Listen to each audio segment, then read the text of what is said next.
Kayak gitu. Langsung besok tak ajukan pengunduran diri. Di situ langsung otak saya berjalan kalkulasi. Pede aja jalan. Sampai tukang beca kan nawarin gua. Anjir, itu tukang beca. Paling dia cuma batin semangat mas gitu. Enggak, sponsor Mas, semua. punya mas kayaknya masih kecil, mau dipanjangin. Mas Iqbal tolong disensor ya. Tolong disensor.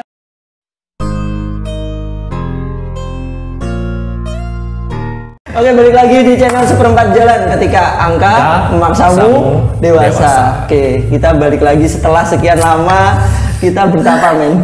Bener gak sih? Aduh, kayaknya ini netizennya juga bingung. Ini kok gestarnya orang ini mulu gitu, kayak kurang talent nih. Jadi kita bukan kekurangan talent ya. Enggak sih, cuman karena mungkin topiknya ya. Topiknya yang ngena banget karena di sini kan kita mendatangkan narasumber dengan topik yang sama, dengan masalah yang sama. Biar jadi lebih mungkin ngena gitu. masalah hidup gue ini kebanyakan gitu ya. Jadi cocok gitu kan ya sama topik-topik anak muda ya. Iya, hidup gue sulit. Oke, kali ini kita bawakan tema yaitu kapan waktu yang pas untuk resign atau keluar dari sebuah perusahaan menjadi karyawan. Tapi tunggu dulu, kita di sini di studio 2 ya bro ya. Kita tetap di studio 2 di Kedai Kosim. Kedai Kosim di Jalan Kiai Haji Wahid Hasim. Oke, Kosim yang pertama. Nah ini kopinya langsung masuk nih dengan barista. Ini dia pesanan saya. Ayo, awas keserimpet. Ayo. Nang hidung.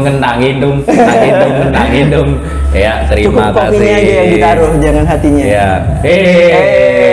Pulang bungkus. Oke, balik lagi ke topik yaitu kapan waktu yang pas untuk resign. Nah, temen gue ini sekarang udah resign, men. Jadi dia akan menceritakan kalau kesahnya setelah resign itu. Jadi kapan waktu yang pas untuk resign itu buat teman-teman semua yang pengen resign dari sebuah perusahaannya dan ingin keluar dari sebuah zona nyaman. Ya, kalau ngomong-ngomong soal waktu yang tepat kapan resign, sebenarnya kapan aja bisa. Oke bro. Ya, tapi perlu diketahui ketika Anda membuat sebuah keputusan itu harus ada plus dan minusnya. Ya, gitu. benar. Apakah Harus kamu menyanggupi dipertimbangkan, minusnya, gitu kan? Semisal gua kemarin kan ikut sebuah perusahaan ya. Iya. Perusahaan, nggak usah disebut lah. Nggak usah disebut. Nggak usah disebut Jangan, lah. jangan disebut PT-nya. Iya, perusahaan bersayap. Ya, bersayap, kadang pasti bersayap. Ya, jadi emang dari fasilitas sudah oke kan, gitu. Dari gaji. Lu dapat juga. mobil, men? Dapat mobil, kos juga dibayarin. Oke, ya kan? kos lu dibayarin, men? Bayarin. Anjir, gua kos sendiri, men. Gue beri tamu. Terus gitu juga gaji lumayan ya kan, apalagi di bagian penjualan pasti ada insentif ya kan, guys. SPG juga banyak. Enak ya kan, cewek gue tinggal tahan pentengin aja, yuk jalan pasti. Iya, maksudnya jalan, datang gitu ya. Nah, gede kok tinggal bungkus aja gampang. Tapi pada akhirnya kan memang aku tipe orang yang nggak suka uang itu tak hambur-hamburkan untuk keperluan pribadi gitu sih, lebih karena jadi kayak tidak untuk berfoya-foya bro. Ya, jadi maksudnya tak putar untuk sebuah usaha gitu Bener, kan. Jadi ya lebih untuk ibaratnya gue punya duit buat nambah saluran air. Bener. Jadi keran lu jadi 2 gitu. Betul gitu. Terus akhirnya kemarin emang ada rezeki, terus akhirnya buka usaha. Gitu kan. Cabangnya Kedai Kosim. Kedai Kosim 2, bukan Kosim Express ya. Kedai Kosim 2. Jadi masih ada kaitannya dengan yang di sini nih, gitu. Induknya. Jadi bukan mitra ya. Kalau mitra itu kan ibaratnya franchise ya. Iya, yang di segmen sebelumnya.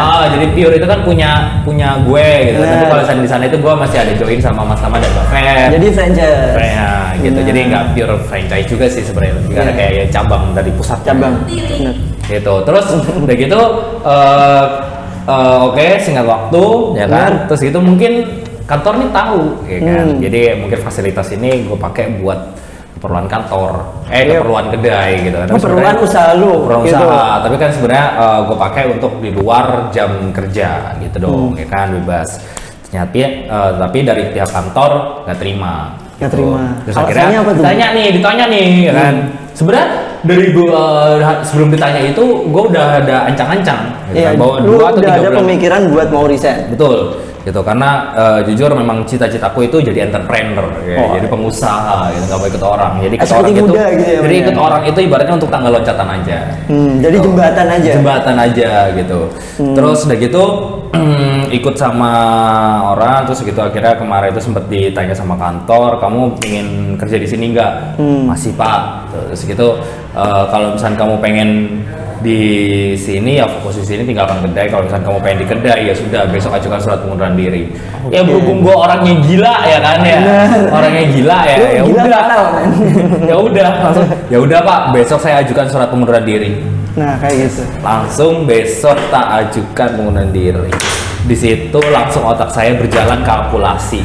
Ya, dari positif jadi untuk negatif. Memajukan usaha lu sendiri. Betul. Karena sebenarnya kemarin aku sempat tanya lihat quotes gitu kan ya. Quotes ya.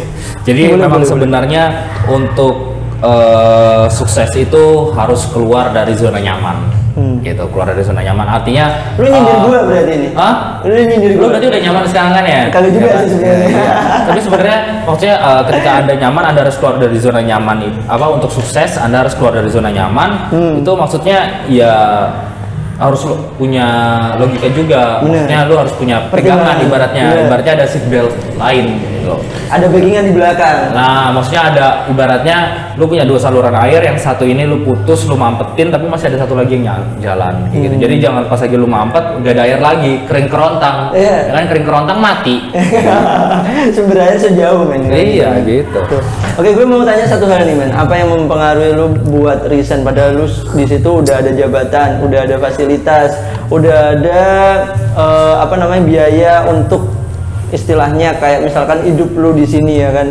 Dan itu gaji lu gua lihat itu udah nggak sedikit lagi, benar, nggak kecil lagi untuk rata-rata kita lah men, gitu ya kan.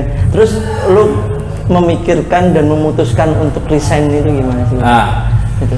Gue sempat baca sebuah pepatah ya, hal yang paling mahal di dunia ini adalah ketenangan hati. Waduh, luar biasa. Jadi percuma kita kerja kalau misalkan hati kita nggak tenang gitu. Betul.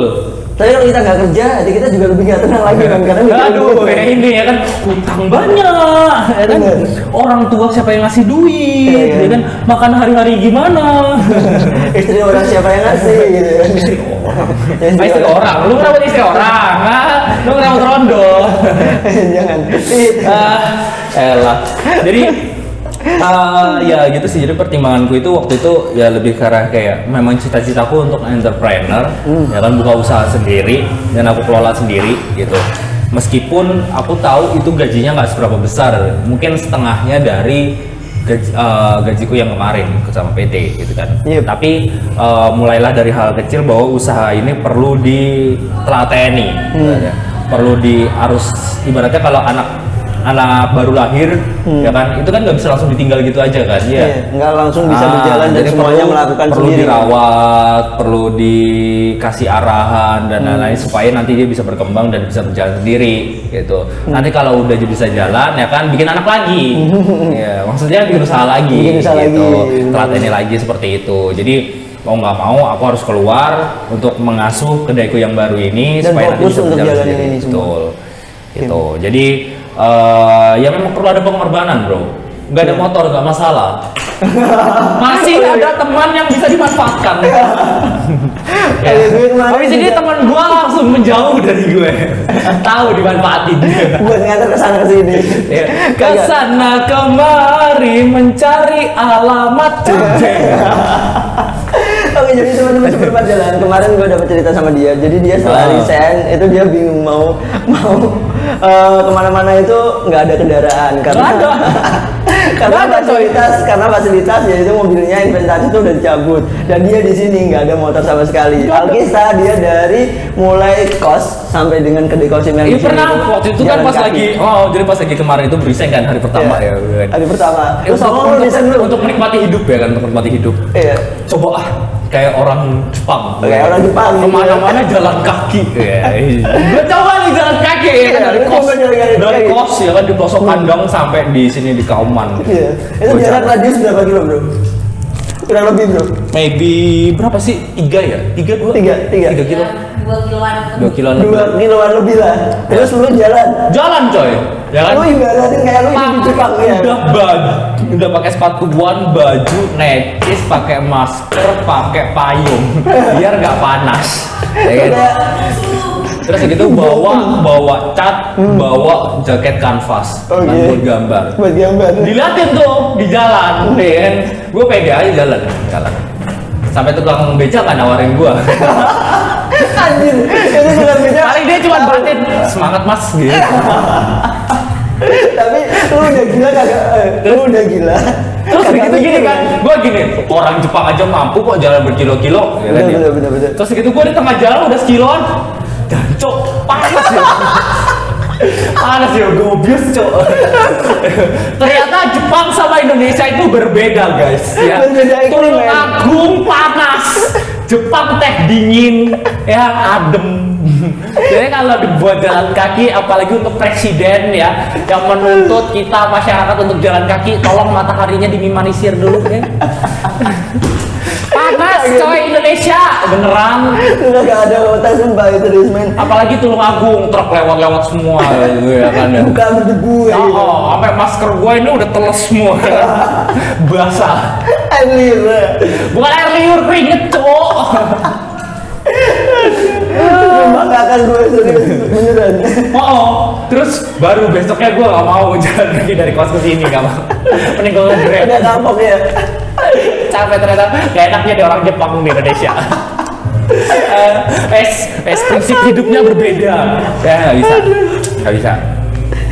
Apalagi kalau di Jepang kemana-mana naik kereta. Di sini naik kemana-mana naik kereta, kalau tuh bisa. Ada kereta kelinci bro. Kodok-kodok. Oke, balik lagi bahas tentang kapan pas waktu yang resign. Yang pertama tadi saat kita sudah memiliki usaha sendiri. Betul. Usaha sendiri sebenarnya bukan usaha sendiri juga sih. Maksudnya resign itu kan maksudnya kamu bisa berpindah dari satu PT ke PT lain gitu. Bisa kan? Jadi. Betul. Yang penting pada saat kalian berpindah itu ada pijakan yang lebih tepat. Betul. Setidaknya kalau bisa ya sesuatu memang ada yang benar. Maksudnya kamu itu kerja itu jangan cuma sekedar mencari duit ya gitu, tapi juga lebih ke kesenanganmu juga. Karena kalau dengan kesenanganmu sendiri sesuai dengan karaktermu itu akhirnya nanti di tempat itu kamu bisa enjoy dan juga bisa lebih berkembang gitu. Jadi lebih bisa mencurahkan kreativitas, inovasi gitu kan, juga tenaga, waktu dan kayak di sini men. Di seperempat jalan, gue kan mengeluarkan kreativitas gue kan di sini. Enggak sih, lu emang pansos aja, senang panjat sosial ya kan, biar banyak itu follower.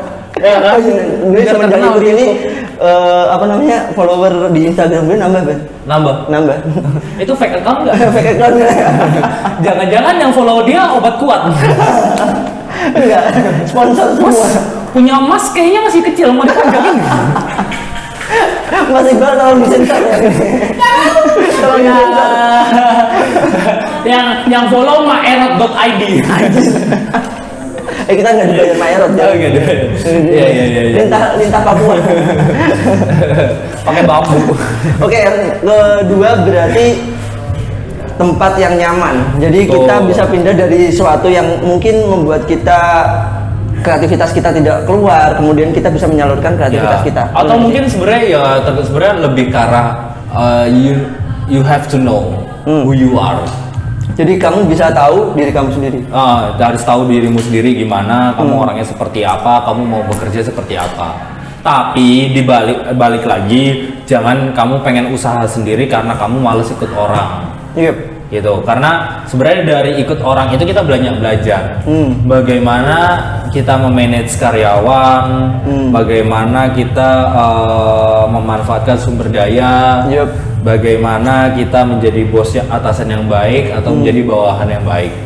Kayak gitu, di situ kita belajar jadi leader, kita belajar jadi caranya kepemimpinan. Karena gitu kan tahu jadi leader itu juga nggak gampang, jadi bawahan itu juga nggak gampang ya. Karena memanusiakan manusia. Karena kadang yang namanya bawahan itu dia selalu menuntut.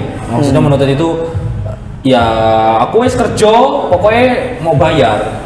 Tapi secara tidak langsung mereka tidak sadar bahwa yang mereka lakukan masih kurang totalitas. Jadi mereka hanya melihat dari hak mereka, bukan kewajiban mereka. Betul. Terus misal mungkin kamu ikut sama orang, terus kayak mungkin usahamu nggak dihargai gitu. Itu adalah hal yang biasa sih. Kadang sih seperti itu. Ya, tapi ya kita yang penting sabar aja sih. Tapi yang penting kita jangan cari muka. Sorry, muka gue udah lumayan. Gue juga lebih lumayan anjir. Iya yang ganteng deh. Iya yang ganteng. Gue mah masih ini doang. Cupu saya mah. Gue kalah sama lu, kalah tinggi anjir. Kalah tinggi gue anjir. Kurcaci. Anjir kurcaci. Oke. Kemarin juga ada yang tanya sih di gini, kenapa sih seperempat jalan nggak keluar kontennya selama hampir 1 pekan? Nah nih, gue jelasin di sini klarifikasi kenapa kontennya nggak keluar, karena si editor kita Mas Iqbal itu masih sibuk banget, ya kan? Jadi editor kita itu lagi sibuk. So sibuk dia mah. So sibuk sih sebenarnya ya. So sibuk. Dia kan pengacara. Iya. Pengangguran banyak acara. Anjir. Oke, yang kedua nih men, gue mau tanya nih sebelum kita closing segmen yang pertama nih, lu bisa pinter nih karena minum kopi dari Kosim nih kayaknya. Lu biasanya omongan lu sampah semua katanya ya kan, dan tidak berbobot. Ini tadi dari awal sampai enggak sih sebenarnya otak gua bukannya pinter, ini lagi bodoh. Jadi bodoh. Ya, biasanya kalau lagi pinter itu saya goblok. Jadi biasanya otak kalau yang Farisnya normal itu otak menceng. Oh menceng. Jadi ini yang abnormal. Ini kayaknya lagi kurang istirahat gitu kan, ya lagi gangguan jiwa gitu, makanya pinter deh. Itu. Jadi kalau misalkan pengen lebih pinter lagi, sering-sering main di Kosim ya, berarti bisa merasakan kopinya Kosim. Kopi. Ketika otak perlu inspirasi, katanya kan gitu. Ya bisa kan. Nah untuk segmen berikutnya, gue mau tanya ini kan. Gimana perbedaan lu pada saat lu jadi karyawan kemarin dan sekarang jadi owner atau salah satu ya kan pimpinan dari pemilik saham. Pemilik saham Kosim Company. Kopi siang malam TBK. Iya TBK, memang TBK. Apa tuh Bapak? Gak apa-apa, yang penting tak gue bayar lu. Kemarin ya kan buat masak juga gue bayar 500 kemarin. Oke, kalau misalkan teman-teman pengen lanjut ke segmen berikutnya, yaitu gimana rasanya menjadi karyawan dan juga menjadi sekarang udah jadi owner ya, ibarat kayak gitu, dan punya karyawan dan karyawan lu 2 udah resign anjir. Sekarang ada 1 gitu. Dan itu pun aku juga kenapa enggak, itu ada 1 sengaja aku pakai 1 kenapa? Karena ada beberapa pertimbangan juga. Oh gitu. Jadi ada pertimbangannya. Oh gitu. Soalnya kalau cewek agak manja. Bukannya jadi pemanis ya, men? Aku nggak bisa beli galon. Faris tolong beliin ini, Faris ini, Faris itu. Apa-apa gua. Ini masuk gua yang kerja. Ini bodoh. Ini masuk segmen. Sabodo tering aing mah. Oke, kalau gitu masuk ke segmen berikutnya. Setelah ini kita break dulu, kita ngopi dulu di Kedai Kosim, kopinya enak banget, dan di sini kita disponsori juga oleh Fubu Bag. Oke. Break dulu di seperempat jalan. Setelah azan yang berikut ini. Bukan itu bukan. Oke, kita break dulu sampai ketemu di segmen berikutnya. Seperempat jalan ketika angka memaksamu dewasa. Oke, Bal.